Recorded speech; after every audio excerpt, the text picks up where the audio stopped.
Alô, alô, alô, aqui para falar das novidades da semana do à la carte. E olha, atenção, atenção, atenção. Câmera, concentra aqui. Você que, como eu, está há algumas semanas orando, esperando, aguardando ansiosamente o retorno dele, ele voltou. O nosso Inspetor Morse, Endeavor, terceira temporada para você, o primeiro episódio a partir de hoje. Fala a verdade, que presente surpresa essa série pegou, né? Quantos elogios a gente tem recebido, quantas mensagens pedindo nos episódios.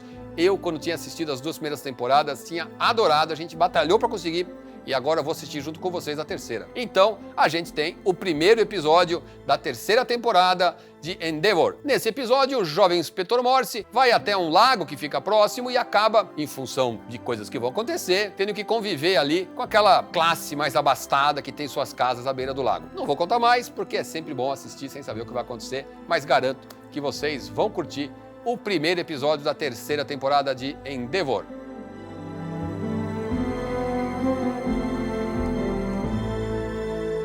Um documentário ineditíssimo no Brasil, O Partizan com sua câmera Leica. Esse é um documentário sobre esse casal, esse fotógrafo polonês que durante a Segunda Guerra Mundial, durante a invasão dos nazistas, fugiu da cidade com sua esposa para as florestas e se reuniu aos partisãs. Partisãs era uma espécie de milícia armada, pessoas que fugiam das cidades e que faziam guerrilha contra a invasão dos nazistas. Muito bem, a diferença dele em relação aos outros milicianos é que ele levou a câmera Leica. A câmera Leica é uma das melhores câmeras que foi feita, né, especialmente nessa época. E com essa câmera, então, ele pôde fotografar e documentar a vida desses homens e mulheres escondidos na floresta, armando as emboscadas para os nazistas, um incrível material que tinha ficado perdido. E aí os cineastas encontraram e fizeram então esse documentário com alguns depoimentos e principalmente com material de arquivo, recontando essa história e esse momento trágico da história da humanidade especial para a Polônia. O Partizan com sua câmera Leica.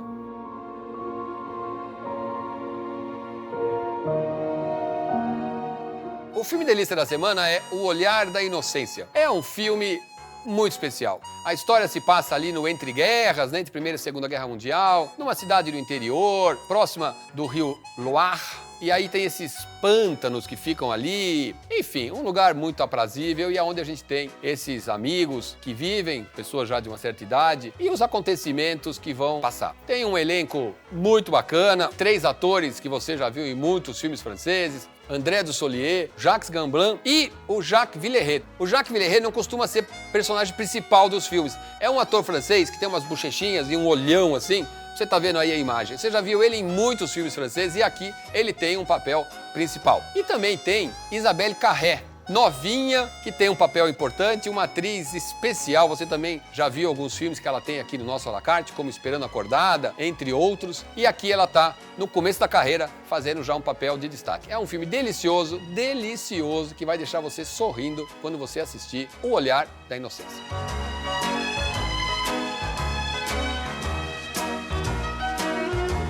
Para completar a programação, Um Homem e 10 Destinos. Atenção, não é 12 homens e uma sentença, hein? É Um Homem e 10 Destinos. É um filme dirigido por Robert Wise, que foi um grande cineasta, mas cujo nome não ficou tão grande quanto ele merecia. Ele tinha muito talento, fez filmes de vários gêneros e ele tinha uma preocupação em fazer seus filmes sempre se utilizando de mecanismos de narrativa. Então, por exemplo, um filme dele chamado Punhos de Campeão foi o primeiro filme feito em tempo real. A história começa e termina no tempo que dura o filme. Aqui nesse filme, ele não usou trilha sonora. Foi um dos primeiros filmes de Hollywood a não ter trilha sonora, porque ele queria dar essa tensão dos personagens com a ausência. Inclusive, nos letreiros do filme, você vai ver que a trilha sonora é de barulho de carro, barulho de rua, barulho do que está acontecendo. A história, essa grande corporação, o presidente morre e ele não tinha indicado um sucessor. Então o board, né, o conselho, se reúne para discutir quem será esse sucessor. E aí tem um candidato natural, um cara muito bem sucedido, muito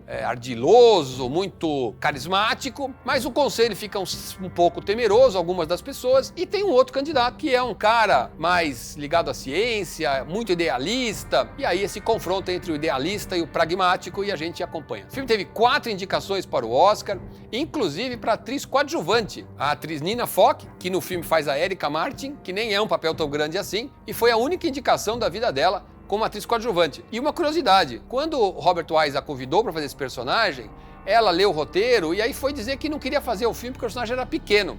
E o Robert Wise a convenceu, disse que o papel era pequeno, mas era bom, e foi a única indicação na vida dela ao Oscar, foi por esse filme. É um filme forte, um filme que fala do mundo corporativo e, inclusive, de uma maneira bastante crítica, o produtor teve que comparecer no Senado no Comitê de Atividades Anti-Americanas que o senador Joseph McCarthy tinha criado para descobrir comunistas infiltrados e teve que jurar de pé junto e assinar um termo de que ele jamais tinha sido comunista e de que o filme apenas fazia uma crítica aos exageros do capitalismo. Enfim, para você ver que é um filme ousado para a época e que permanece muito interessante, Um Homem e 10 Destinos.